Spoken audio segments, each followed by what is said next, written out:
The night was crisp, the air tinged with the scent of popcorn and anticipation as my girlfriend, Lisa, and I walked out of the movie theater. We had just watched a thrilling horror film, and the adrenaline still coursed through our veins, making every shadow seem a bit more ominous than usual. As we made our way through the dimly lit parking lot, the echoes of our laughter and whispered commentary from the movie still lingered in the back of my mind. The lot was nearly empty, save for a few scattered cars, their owners likely lost in the world of cinema like we had been. Our footsteps echoed on the concrete, and I instinctively reached for my keys, ready to unlock the car. But when I reached the spot where I was certain we had parked, my heart sank. "Where's the car?" Lisa's voice quivered, echoing my growing sense of unease. I blinked, convinced that I must have made a mistake. But there was no mistaking it, the space where our car had been was now empty, void of the familiar outline of my sedan. Panic started to bubble up inside me. "This can't be happening," I muttered, my voice trembling. I pressed the unlock button on my car key, as if it might magically make the vehicle appear, but there was no reassuring chirp from our car's alarm. Lisa's eyes darted around the parking lot. "Maybe we're just in the wrong row," she suggested, but her voice wavered, betraying her own growing fear. We retraced our steps, carefully checking every row, but there was no sign of our car. It was as if it had vanished into thin air. My mind raced, searching for an explanation, but there was none that made sense. I took out my phone, intending to call for help, but as soon as the screen lit up, I realized something was terribly wrong. The battery indicator showed 1%, and before I could even attempt to make a call, the screen went black, my phone now completely dead. Lisa tried her phone with the same result. We were stranded in the middle of an empty parking lot, with no transportation and no way to contact anyone for help. Fear crept in, gnawing at the edges of my mind. I knew we had to stay calm, to think rationally, but every minute that passed without answers only intensified the sense of dread that hung in the air. "We need to find a security guard or someone who can help," Lisa said, her voice trembling. I agreed, and we began to search the area, our footsteps echoing through the desolate parking lot. We circled the entire complex, peering into the adjacent buildings, but there was no sign of life. It was as if we were trapped in our own eerie pocket of existence. Desperation set in as the minutes turned into hours. We tried banging on the doors of the movie theater, hoping that someone might still be inside, but the building remained silent and dark. As we returned to the parking lot, the silence was oppressive. There were no distant sounds of traffic, no signs of other people. It was as if the world outside this forsaken lot had ceased to exist. I looked at Lisa, her face pale in the dim light. "This doesn't make any sense," I said, my frustration and fear bubbling over. "How can our car just disappear like that?" She shook her head, her eyes welling with tears. "I don't know, but we have to figure it out. We can't stay here." I agreed, and we decided to walk to the nearest gas station, hoping to find a working phone or someone who could help us. The journey felt surreal, as if we were wandering through an empty, forgotten world. As we approached the gas station, the flickering fluorescent lights cast eerie shadows on the pavement. I felt a knot in my stomach as I realized that something was off. The gas station's sign had no brand name, and the building itself seemed older and more dilapidated than I remembered. Lisa clung to my arm, her fear mirroring my own. "Do you think we're in the right place?" I couldn't be sure, but it was the only option we had.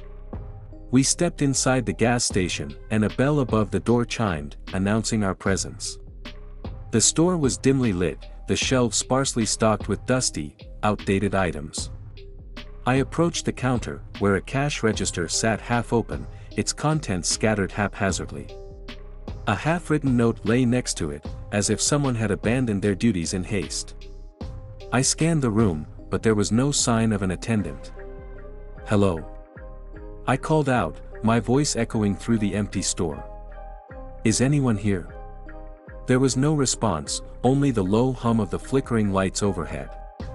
I felt a growing sense of dread, as if we had stumbled into a place we were never meant to find. Lisa tugged on my arm, her eyes wide with fear. "I don't like this, not at all. We need to get out of here." I agreed, and we hurried back outside, leaving the eerie gas station behind. But as we stepped back into the parking lot, a bone-chilling realization washed over me: the lot was no longer empty. Rows of cars now filled the spaces, their engines running, their headlights glaring. People milled about, talking in hushed voices, their eyes fixed on us. It was as if the world we had known had been replaced by a sinister, distorted reflection. Lisa squeezed my hand, her voice trembling. "What's happening? Where did they all come from?" I had no answers, only a growing sense of dread that we had stumbled into something far more sinister than a simple car disappearance. The people in the parking lot watched us with cold, unblinking eyes, and I couldn't shake the feeling that we were being observed, studied like insects under a microscope. Fear clawed at my throat as I realized that we were no longer in control of our fate. We were trapped in a nightmarish reality, with no way to escape, and the chilling question that haunted me was whether we were the only ones who had ever experienced this sinister, twisted version of the world.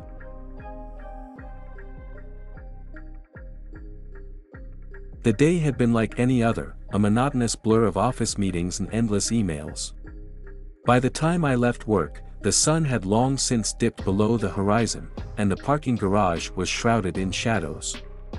My footsteps echoed as I made my way towards my car, the overhead lights casting eerie, flickering shadows that danced along the concrete walls. As I approached my sedan, something caught my eye: a small slip of paper nestled beneath the windshield wiper. It stood out in the dim light like a sinister promise. My heart quickened with a mixture of curiosity and dread as I plucked the note from beneath the wiper. The paper was crumpled, and the words scrawled in black ink were uneven, as if written in haste. The message was short, but its implications were chilling. "We know your routine. We're watching." My blood ran cold as I read those words. It felt like a punch to the gut, a violation of my privacy that sent shivers down my spine. I scanned the dark corners of the parking garage, but there was no one in sight. I was alone, or so it seemed. I hesitated for a moment, torn between fleeing to safety and confronting this ominous threat head-on. But curiosity, mixed with a growing sense of unease, got the better of me. I had to know if this was some sick joke or something more sinister. Over the next few days, my life began to unravel in a nightmare of paranoia and fear. The notes kept coming, appearing on my windshield, tucked under my door handle, and even slipped into my mailbox at home. Each message was a variation of the same chilling refrain: "We know your routine. We're watching." The fear of being stalked became a constant presence, an oppressive weight that hung over me like a storm cloud.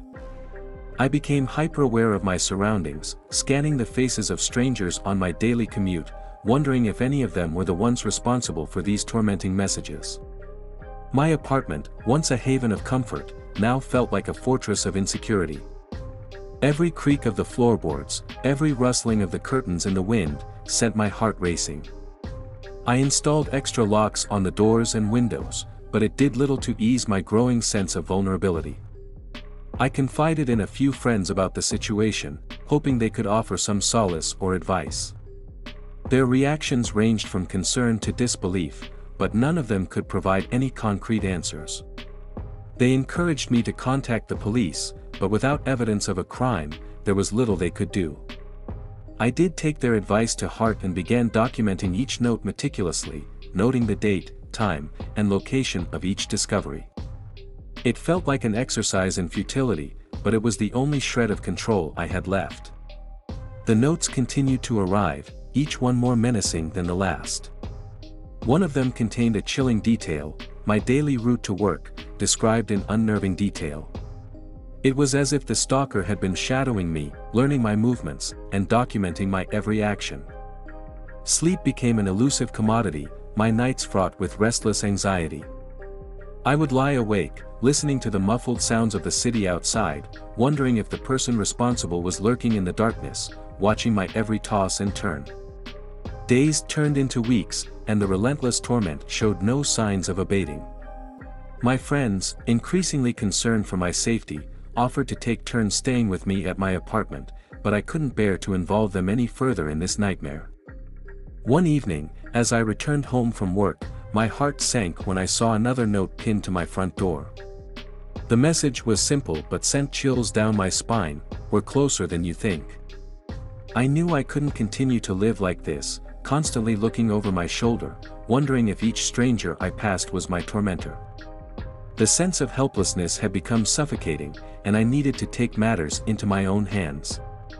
I decided to conduct my own investigation, hoping to uncover some clue that might lead me to the person responsible. I combed through security footage from my workplace and the parking garage, searching for any suspicious individuals who might have been watching me. Late one night, as I scrutinized the grainy footage, I caught a glimpse of a figure lurking in the shadows. It was too distant to make out any features, but their presence was unmistakable. They had been there, watching me, just as the notes had claimed. The discovery fueled a surge of determination within me.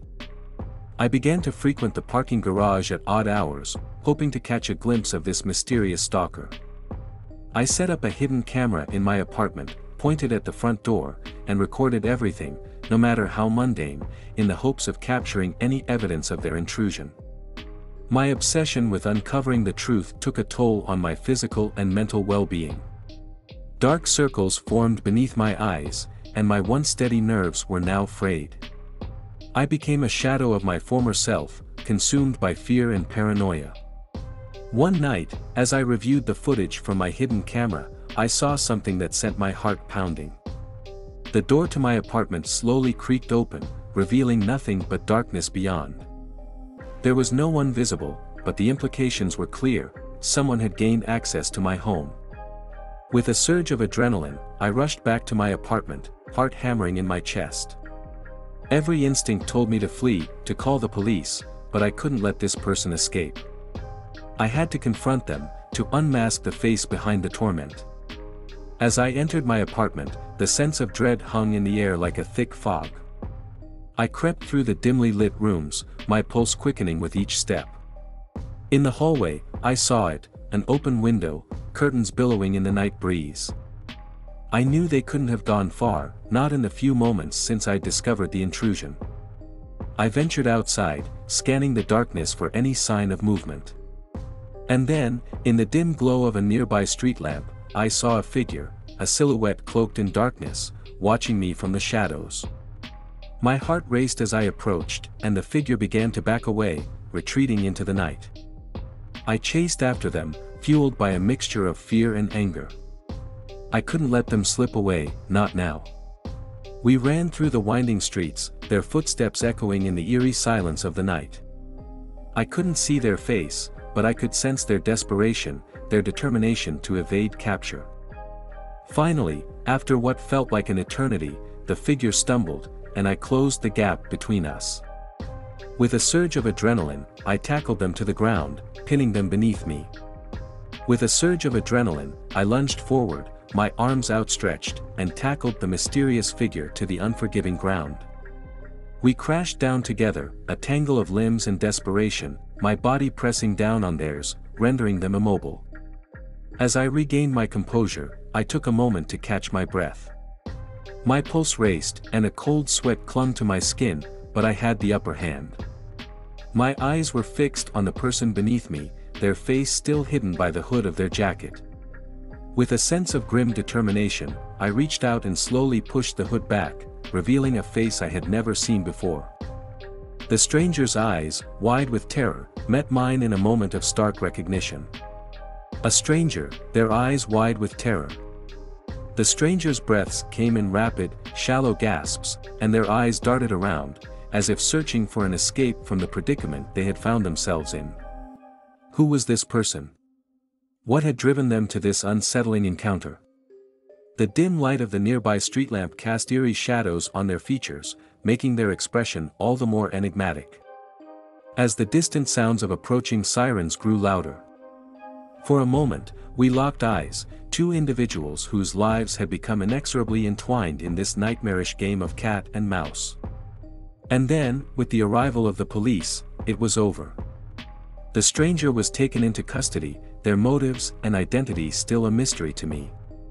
As the investigation unfolded, it became clear that this person had been watching me, studying my routine, and tormenting me with their chilling messages. The nightmare had come to an end, but its scars would linger, etched into the corners of my mind. The fear, the paranoia, the relentless pursuit, it had all been very real. In the aftermath, I found solace in the support of friends and the knowledge that the nightmare was over.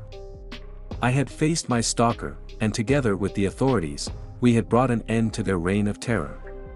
But the darkness that had seeped into my life would never truly fade. The memory of those haunting messages, the feeling of being constantly watched, would remain with me, a reminder that sometimes, the most terrifying threats are the ones that lurk in the shadows, just beyond our sight.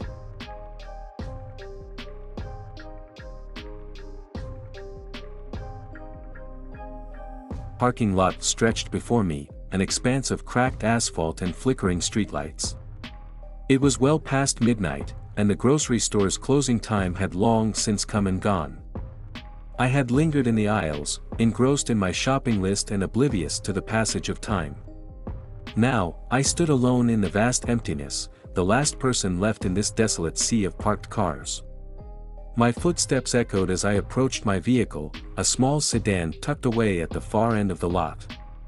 The air was frigid, and the biting chill sent a shiver down my spine.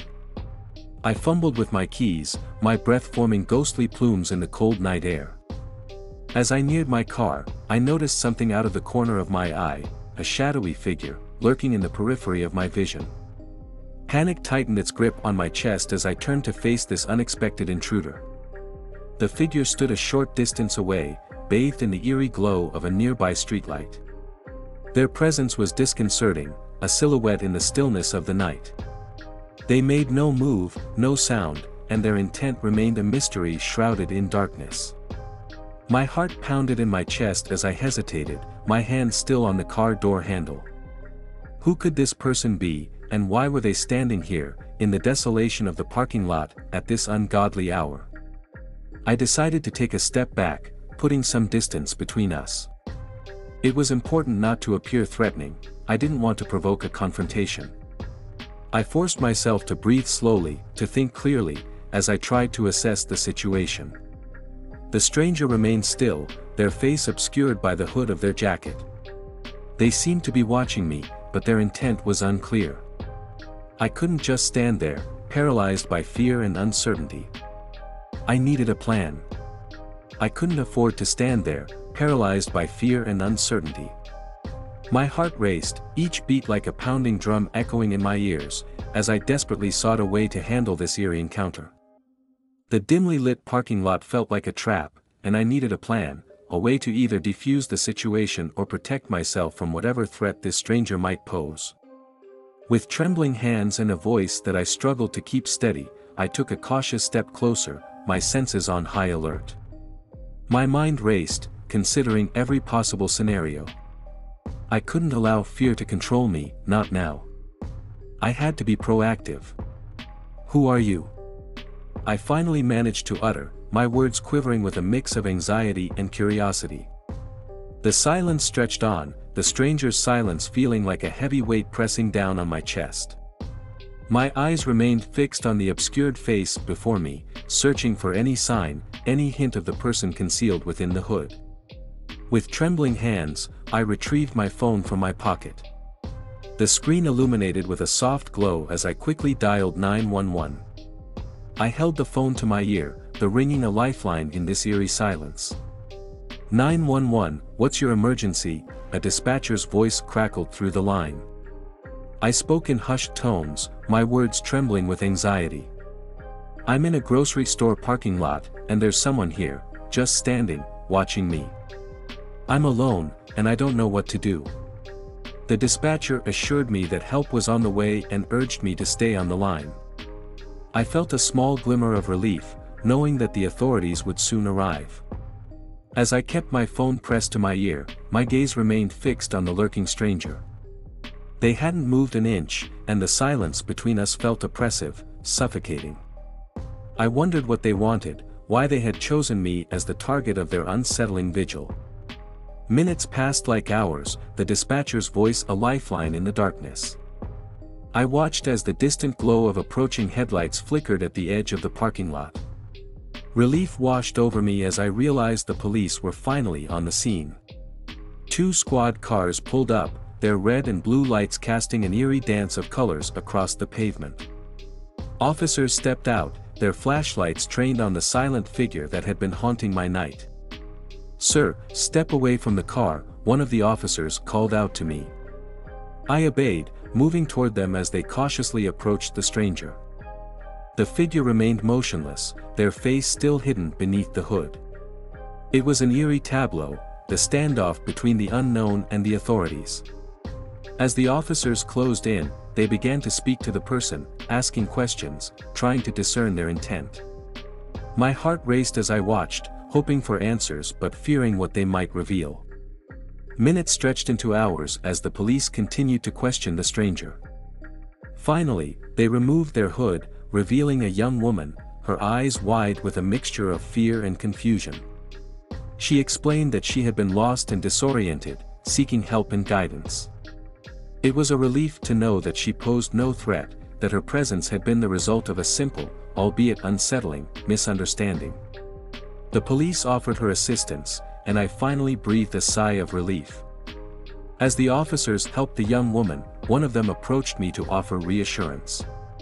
He explained that these types of encounters were rare but not unheard of, especially in the quiet hours of the night. I thanked the police for their prompt response and assistance, my gratitude mingling with the lingering unease of the encounter. The young woman's plight had been genuine, but the fear that had gripped me in those moments of uncertainty had been all too real. With the situation resolved, I climbed into my car and watched as the police cars disappeared into the night. The parking lot, once a place of dread, had returned to a sense of normalcy, illuminated by the harsh glow of the streetlights. As I drove home, I couldn't shake the feeling of unease that had settled over me. The encounter had been a reminder of the fragility of safety and the unpredictability of the world around us. In the end, it was a simple misunderstanding, but it had left an indelible mark on my psyche. The parking lot, once a mundane space, had become a landscape of fear and uncertainty. It was a chilling reminder that darkness could descend at any moment, even in the most ordinary of places, and that the line between safety and danger was often thinner than we dared to imagine. Now, before we come back with brand new episodes for you, do subscribe to our channel Horror Talker. And share it with your friends and family. Until next time, stay awake and stay alert, because you never know.